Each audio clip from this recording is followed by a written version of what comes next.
चलिए नमस्कार दोस्तों आज हम बात करने वाले हैं कि भी किस प्रकार से क्वेश्चंस जो होते हैं पॉलिटी से आपकी एग्ज़ाम में पूछे जा सकते हैं। और सबसे महत्वपूर्ण बात यह है कि ये जो क्लास रहने वाली है इसके अंदर आपके यहाँ पे ग्रेड के अंदर कैसे क्वेश्चंस पूछे गए उसके बारे में भी हम बात करेंगे। इसके अलावा हम बात करेंगे जो और बाकी की जो एग्ज़ाम्स होती हैं उनके अंदर जो राजस्थान की एग्ज़ाम्स होती हैं उनके अंदर पॉलिटी से किस प्रकार से क्वेश्चन पूछे जा सकते हैं। तो जो कंबाइंड होता है, जो कॉम्बिनेशन होता है, उस कॉम्बिनेशन के माध्यम से अपनी क्लास रहने वाली है। बड़ा ही अपना ये जो लंबा चौड़ा सेशन नहीं रहेगा, बड़ा ही छोटा सेशन इसके अंदर ये करने वाले हैं अपन कवर। ठीक है, इसके माध्यम से हम ये जानेंगे एक्चुअली अपने पास में किस प्रकार से अपनी एग्जाम के लिए अपना आगे बढ़ सकते हैं। तो उन तमाम प्रकार की बिंदु के बारे में हम चर्चा करेंगे। ठीक है, क्वेश्चंस के आधार पर।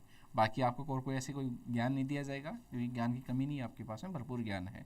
केवल अभी आपको नौकरी की आवश्यकता है, उसके लिए हम प्रयास रहते हैं। आप और हम दोनों मिल करके जा रही हैं उसके लिए आपकी उस दिशा में। ठीक है, देखिए सबसे पहला क्वेश्चन आपके सामने आपकी स्क्रीन के ऊपर ये रहा। ठीक है, क्वेश्चन के अंदर किस के बारे में बात कराई आपके सामने यहाँ पे ये आ गया। देखो, शीत युद्ध में ब्रैकेट गठबंधन विश्व में अच्छे प्रभाव नहीं ला पाया था। कौन सा ऐसा गठबंधन था जो अच्छे प्रभाव नहीं लाया था? यह किसके ओर किया गया था? पंडित नेहरू के द्वारा स्टेटमेंट कहा गया था। उन्होंने कहा था कि शीत युद्ध के अंदर जो गठबंधन था उस गठबंधन के द्वारा विश्व में अच्छे प्रभाव नहीं लाए गए थे, नहीं दिखाए गए थे। ठीक है ना। अब ये जो शीत युद्ध हुआ था, ये आपको पता ही कि यूएसएसआर और रशिया, यूएसएसआर और अमेरिका के बीच में शीत युद्ध जारी था। ठीक है, 1945 से शीत युद्ध स्टार्ट हो जाता है। ठीक है ना। उसके स्टार्ट होने के बाद में इन दोनों देशों के मध्य अपने आप को प्रभावशाली दिखाने के लिए अनेक प्रकार से जो भी थे उनके द्वारा कार्य किए जा रहे थे अपने आप को। ठीक है ना भाई, एक शीत युद्ध का मतलब होता है क्या? सबसे पहले हम इस टर्म के बारे में बात करते हैं। शीत युद्ध का मतलब ये होता है कि जो आप और हम आपस में जो बहस करते हैं, ठीक है ना, आपका मतलब मान के चलिए किसी के साथ आर्ग्यूमेंट्स हो गया, किसी के साथ आपकी बहस हो गई, जो आपकी जो आर्ग्यूमेंट्स होता है, जो आपकी जो बहस होती है, वही किस में आता है? आपका शीत युद्ध में आ जाता है। बात क्लियर? ठीक है, तो वो ही क्या था आपके यहाँ पे जो आर्ग्यूमेंट चल रहे थे, जो बहस चल रही थी अपने आप को सर्वश्रेष्ठ दिखाने की अमेरिका और यूएसएसआर के मध्य, वो किस में हो गया? आपका शीत युद्ध हो गया। तो इस शीत युद्ध के अंदर जो गठबंधन, एक गठबंधन बनाया गया था, उस गठबंधन के द्वारा विश्व में अच्छे प्रभाव नहीं दिखाए गए थे, अच्छे प्रभाव नहीं लाए गए थे। यह स्टेटमेंट किसने किया गया था? भारत के जो प्रथम प्रधानमंत्री थे पंडित जवाहरलाल नेहरू के द्वारा कहा गया था। अब आपको ध्यान रखने वाला पॉइंट ये आता है कि पंडित जवाहरलाल नेहरू कब से कब तक आपके प्राइम मिनिस्टर के रूप में काम करे थे? तो 1963 तक क्या थे आपके पंडित नेहरू, क्या थे उस समय तक आपके प्राइम मिनिस्टर के रूप में काम करे थे। तो 63 के पहले की जो घटनाएं हुई थी, उन घटनाओं के अंदर क्या हुआ था? ऐसा कोई गठबंधन था, उस गठबंधन के द्वारा अच्छे प्रभाव वहां पे नहीं दिखाए गए थे। अब वो गठबंधन कौन सा था उसके बारे में बात करते हैं।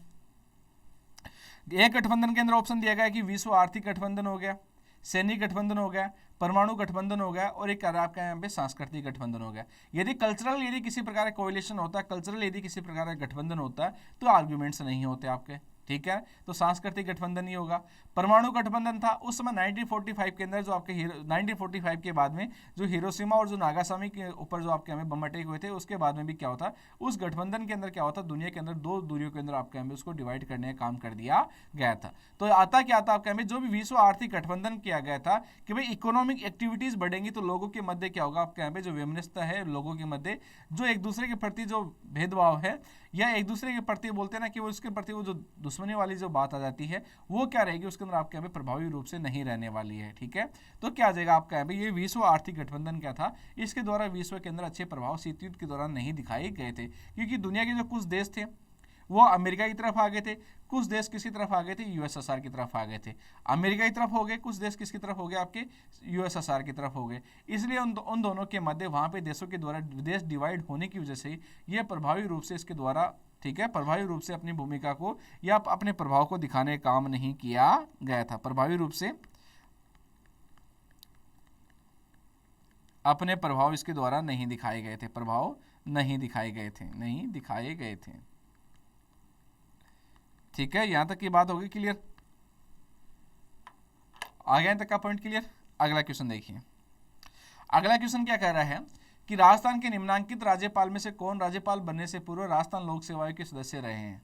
ठीक है ना, इनमें से कौन सा ऐसा व्यक्ति है जो राज्यपाल, ठीक है ना, कौन राज्यपालों से कौन राज्यपाल बनने से पूर्व राजस्थान लोक सेवा आयोग के सदस्य रहे हैं? तो सुखदेव प्रसाद, रघुकुल तिलक, प्रोफेसर देवी प्रसाद चट्टोपाध्याय और निर्मल चंद जैन। अब देखिए इसके अंदर पॉइंट देखिए आपका,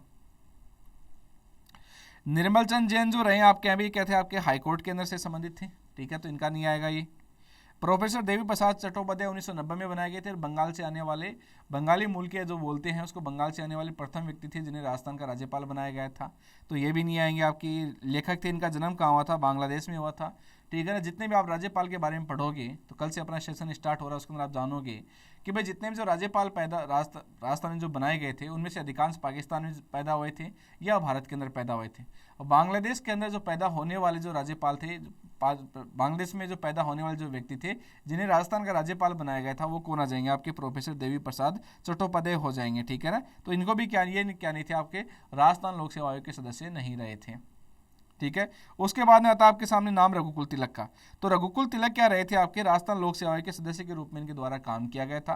कई बार क्वेश्चन क्या पूछ लेते हैं, ये डूंगर कॉलेज जो बीकानेर के अंदर है, उसके प्राचार्य के रूप में भी इनके द्वारा काम किया गया है। मैं कुछ पॉइंट्स बोल रहा हूँ, उसको ध्यान रख लीजिए आप। ठीक है। रघुकुल तिलक क्या क्या कहे थे? डूंगर कॉलेज कहाँ पर है? बीकानेर के अंदर है। उसके भी क्या रहे थे? वो प्राचार्य रहे थे। आरपीएससी के अंदर क्या रहे थे? मेंबर रहे थे। ठीक है। इसके अलावा रेलवे चयन बोर्ड है, ठीक है, उत्तरी क्षेत्र का, उसका भी क्या बनाया गया था? उन्हें चेयरमैन बनाया गया था। रेलवे चयन बोर्ड उत्तरी क्षेत्र, उत्तरी रेलवे क्षेत्र का जो चयन बोर्ड है, उसका भी क्या बनाया गया था? इन्हें चेयरमैन बनाया गया था।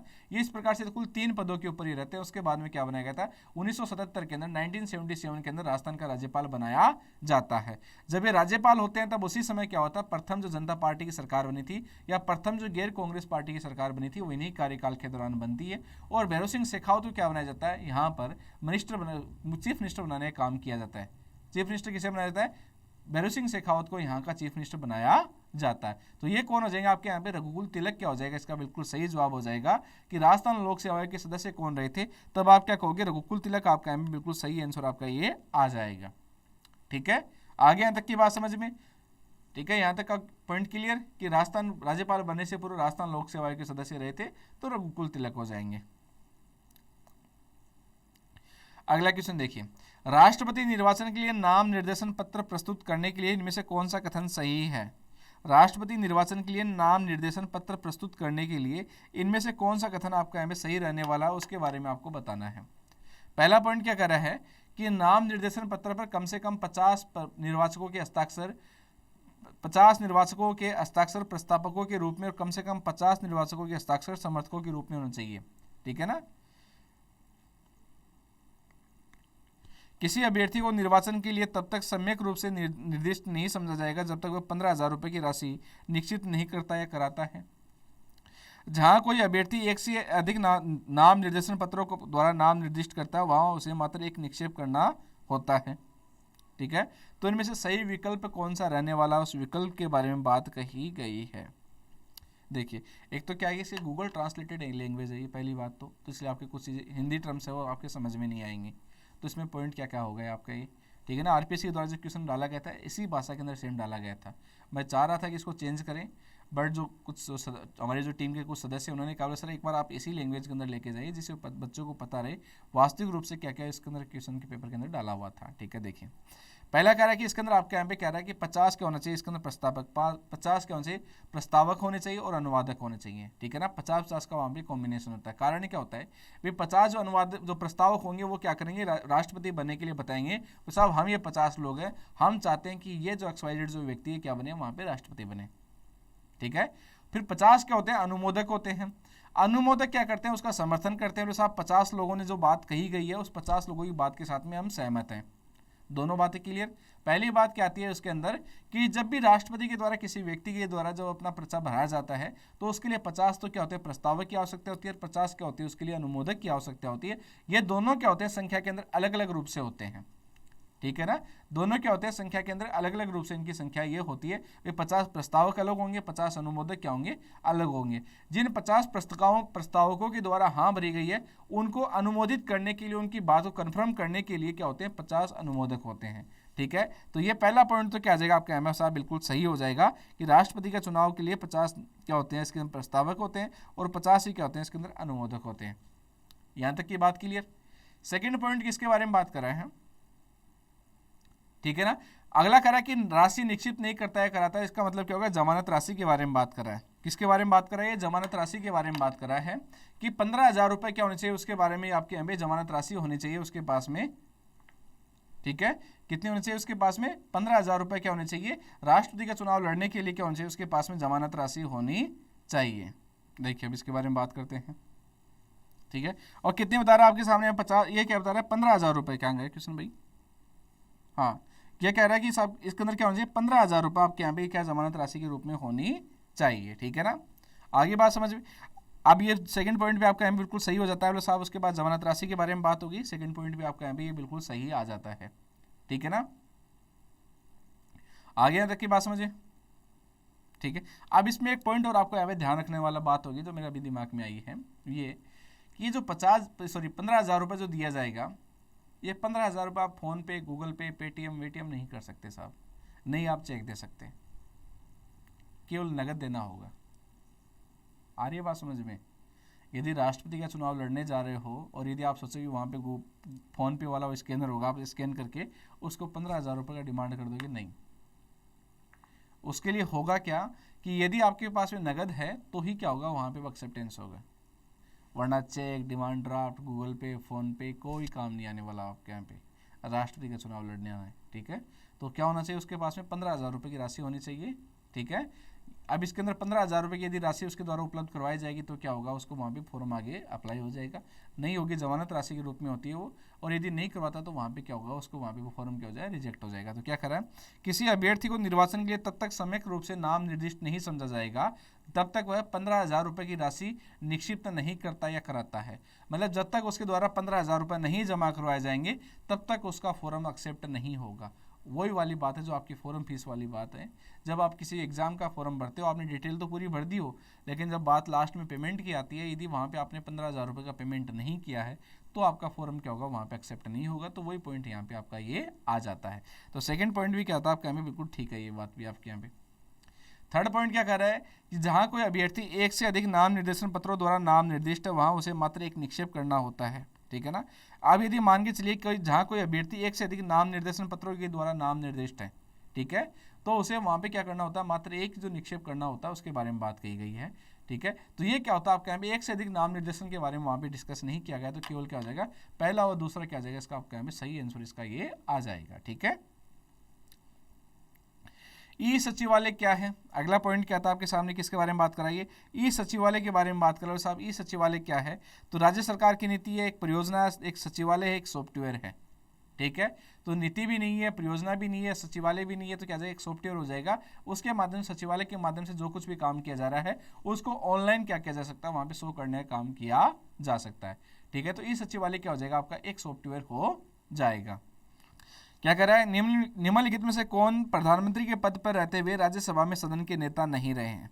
मतलब क्या था, वो प्रधानमंत्री के पद पे था लेकिन राज्यसभा के अंदर क्या नहीं बनाया गया था, उन्हें सदन का नेता नहीं बनाया गया था। इनमें से कौन से व्यक्ति हो जाएंगे, तो विश्वनाथ प्रताप सिंह, डॉक्टर मनमोहन सिंह, एस.डी. देवगौड़ा और इंद्र कुमार गुजराल, ठीक है। अब इनमें से देखने वाली बात यह है कि जो भी इनमें से जो प्राइम मिनिस्टर बने हैं वो राज्यसभा से इनमें से कौन कौन से रहे हैं। तो मनमोहन सिंह क्या थे, आपके राज्यसभा से थे, तो सवाल की बात है क्या हो जाएंगे, राज्यसभा के सदन के नेता हो जाएंगे। कहाँ से चुन के आए थे, या आसाम से चुन के आए थे, आसाम से क्या थे, राज्यसभा के सदस्य थे। और अभी वर्तमान में कहाँ से, राजस्थान से राज्यसभा के सदस्य हैं। उसके बाद अगला नाम किसका था आपके सामने, यहाँ पे एस.डी. देवगौड़ा का आता है। तो एस.डी. देवगौड़ा क्या थे आपके यहाँ पे, कर्नाटक से थे। उसके बाद में क्या आते हैं, राज्यसभा के सदस्य के रूप में आते हैं। तो ये हो जाएगा आपका यहाँ पे कर्नाटक हो जाएगा, ठीक है। इंद्र कुमार गुजराल का आता है फिर अगला नाम। और एक नाम किसका होता है आपके यहाँ पे, विश्वनाथ प्रताप सिंह का। तो विश्वनाथ प्रताप सिंह क्या थे आपके यहाँ पे, ये किसके अंदर आ गए थे, ठीक है ना। ये लोकसभा से क्या हो गए थे, आपके निर्वाचित होकर के आए थे, इसलिए किसको नहीं बनाया गया था, राज्यसभा में सदन का नेता विश्वनाथ प्रताप सिंह को नहीं बनाया गया था। एक बार इसको क्रॉस चेक और कर लेंगे, ठीक है ना, यदि आपका कोई डाउट रहता है तो उसके बारे में, ठीक है।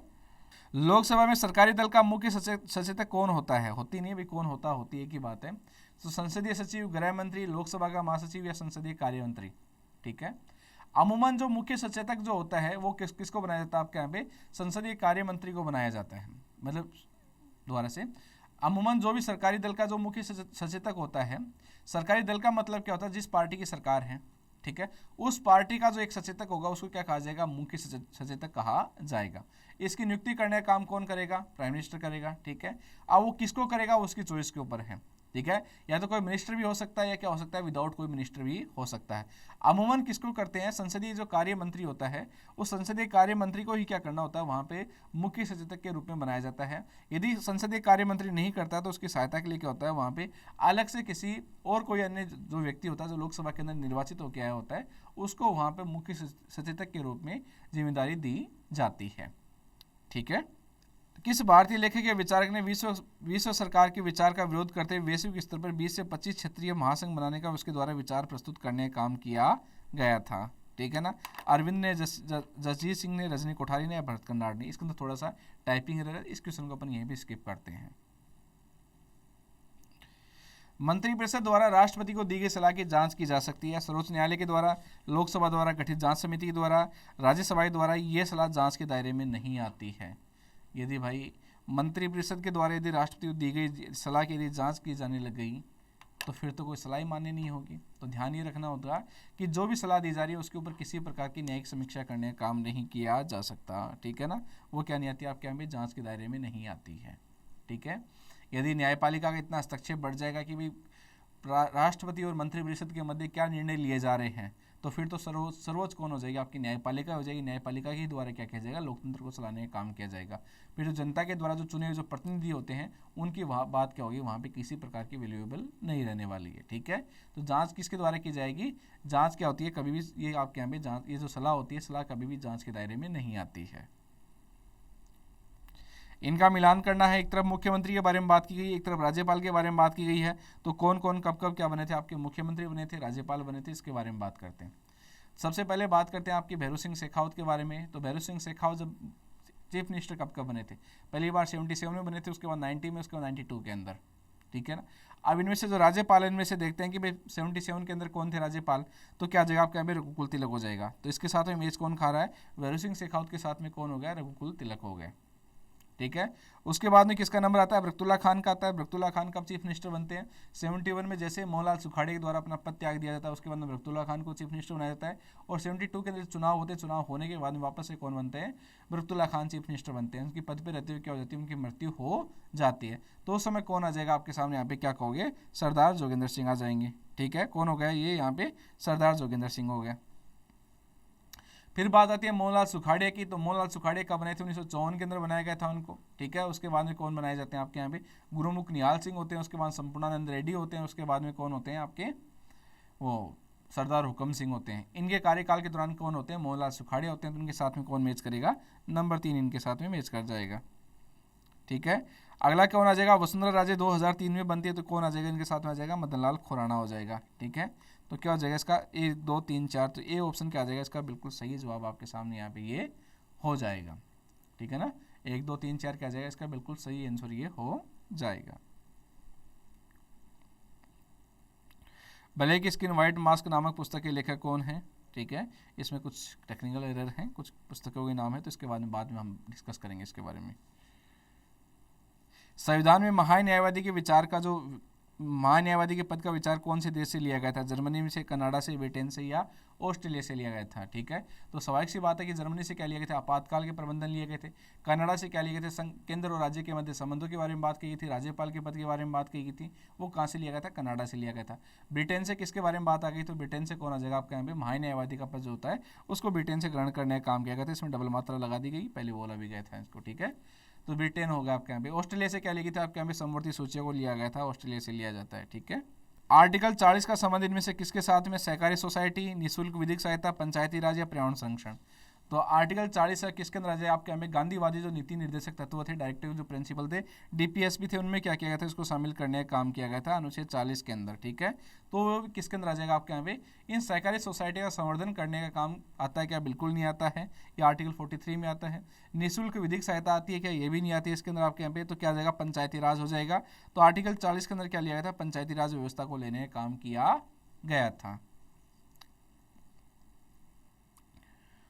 ठीक है, ये यूएनएफसीसी को लागू करने का काम कब किया गया था आपके यहाँ पे, 1994 में, 1992 में, 1991 में या 1993 में, कब लागू करने का काम किया गया था यूएनएफसीसी को। ठीक है, इसके बारे में आपको यहाँ पे बताना है, लागू करने का काम कब किया गया था इसको। ठीक है, तो क्या आ जाएगा आपके यहाँ पे, ये 21 मार्च 1994 में क्या किया गया था, इसको यूएनएफसीसी को लागू करने का कार्य किया गया था। अस्थायी सदस्य के रूप में भारत का कुल कार्यकाल कितना रहा सितंबर 2018 तक? तो ये क्वेश्चन अपडेटेड नहीं है, तब तक तो क्या हो चुकी थी आपकी 10 साल का कार्यकाल पूरा कर चुका था, तो इसके बारे में आपको यहाँ पे नहीं करना। 18 के बारे में बात करा, 4 साल पुरानी बात है, जो पिछली सेकंड ग्रेड के एग्जाम में क्वेश्चन आया हुआ है, तो इसके बारे में आपको ज़्यादा डिस्कस करने की आवश्यकता है नहीं। राज्य मानवाधिकार आयोग के सदस्यों की चयन समिति की अध्यक्षता करने का काम किसके द्वारा किया जाता है? राज्य मानवाधिकार आयोग के जो भी सदस्य की जो चयन समिति उसकी अध्यक्षता कौन करेगा? मुख्यमंत्री करेगा। मुख्यमंत्री के अलावा कौन रहेगा आपके इसके अंदर? विधानसभा अध्यक्ष रहेगा, ठीक है ना, विपक्ष का नेता रहेगा, और एक क्या रहेगा आपका गृह मंत्री को इसके अंदर शामिल करने का काम किया जाएगा। एक मुख्य न्यायमूर्ति रहेगा। मुख्य सचिव को इसके अंदर किसी प्रकार का कोई भी कार्य नहीं होता है। समिति की अध्यक्षता कौन करेगा? मुख्यमंत्री करेगा, लेकिन उसकी नियुक्ति करने का काम किसके द्वारा किया जाएगा? राज्यपाल के द्वारा किया जाएगा। ठीक है, दोनों पॉइंटों के अंदर आपको यहाँ पे बात ध्यान रखनी होगी। अध्यक्षता के बारे में बात होगी और नियुक्ति के बारे में बात हो गई। ठीक है, अध्यक्षता किसके द्वारा की जाएगी? मुख्यमंत्री होगी, मुख्यमंत्री के द्वारा की जाएगी, और नियुक्ति करने का काम कौन करेगा? राज्यपाल के द्वारा किया जाएगा। ठीक है, वर्तमान में कौन है? गोपाल कृष्ण व्यास के राजस्थान के मानवाधिकार आयोग के अध्यक्ष हैं। ठीक है, भारत का राष्ट्र भी संविधान द्वारा प्रदत्त शक्तियों को हस्तगत कर तानाशाह बन सकता है। ठीक है, तो किसके द्वारा बात कही गई थी? तो ये एलेक्जेंड्रोविच के द्वारा ये बात आपके यहाँ पे स्पष्ट कही गई थी। ठीक है ना, बाद में उसकी बात के ऊपर क्या हुआ था, वहाँ पे विरोधाभास भी हुआ था, बट उसके बाद उन्होंने अपनी बात को वापस ही ले लिया था। इतनी महत्वपूर्ण बात आपके सामने यहाँ पे ये हो नहीं जाती है। 1935 के भारत सरकार अधिनियम में पृथक निर्वाचन प्रतिनिधित्व में किन्हें स्थान नहीं दिया गया था? इनमें से किसको स्थान नहीं दिया गया था? मुस्लिम, सिख, पारसी या एंग्लो इंडियन? जब 1935 में लिया गया था तो इनमें से किसको स्थान नहीं दिया गया था? देखिए 1909 के अंदर ही क्या कर दिया गया था? मुसलमानों को अलग से अधिकार दे दिया गया था 1909 के अंदर ही। ठीक है ना, तो क्या आ जाएगा आपका? हमें मुस्लिम को नहीं दिया गया था 1935 के, उनको पहले ही क्या दे दिया गया था? अलग से प्रत्यक्ष निर्वाचन के अंदर प्रतिनिधित्व देने का काम कर दिया गया था। ठीक है,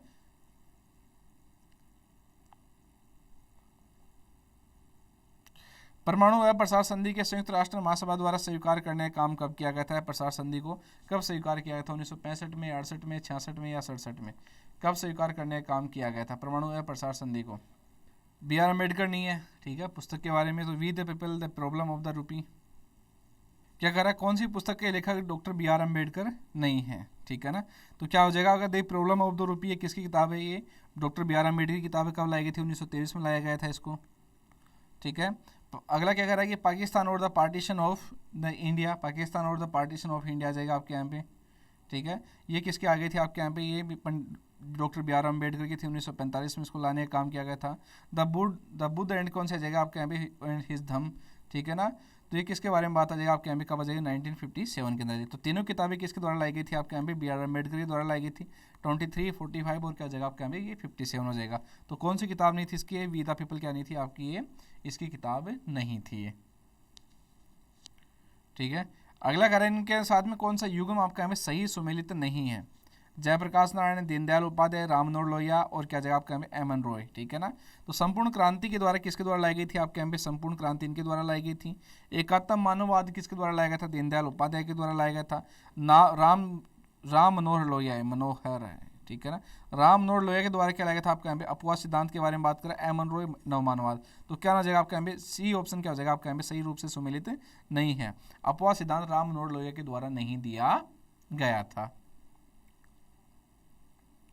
कौन सा सरकारी आयोग के इनमें से सदस्य रहे हैं? तो B Sivaraman, Y B Chandrachud, M N Punsi या के जी रेड्डी? 1982 के अंदर क्या किया था? जस्टिस रणजीत सिंह सरकारी की अध्यक्षता के अंदर राज्यपाल की भूमिका के ऊपर चर्चा करने के लिए एक सरकारी आयोग का गठन करने का काम किया गया था। इसके सदस्य कौन कौन रहे? तो B Sivaraman, Y B Chandrachud, M N Punsi और क्या जगह आपके यहाँ पे? के जी रेड्डी। इनमें से कौन कौन सदस्य रहे हैं? ठीक है, तो एक ऑप्शन इसके अंदर आपका आ जाएगा। तो किसको बनाया गया था उस समय आपके यहाँ पे? जो के जी रेड्डी को बनाया गया था। शिवरमन क्या बनाए गए थे? नाबार्ड के लिए कमेटी बनाई गई थी, उसका बनाया गया था इसको आपके यहाँ पे। ठीक है, व्यक्तिगत रूप से इस बात को कोई महत्व नहीं देता कि आप संघीय संविधान या एकात्म संविधान अथवा किसी अन्य नाम से इसको पुकारते हो। अगर संविधान हमारे उद्देश्य को पूरा करता रहे तो नाम से कोई फर्क नहीं पड़ता। ये कथन किसके द्वारा कहा गया था? ठीक है ना, व्यक्तिगत रूप से इस बात को मैं कोई महत्व नहीं देता कि आप इसे संघीय संविधान कहोगे या कि एकात्मक संविधान कहने का काम करोगे अथवा किसी और अन्य नाम से इसके द्वारा पुकारोगे। ठीक है, अगर संविधान हमारे उद्देश्य को पूरा करता है तो करता रहे तो नाम से कोई फर्क नहीं पड़ता है। ये कथन किसके द्वारा कहा गया था? तो ये मायरन विनर के द्वारा इस बात को कहने का काम किया गया था।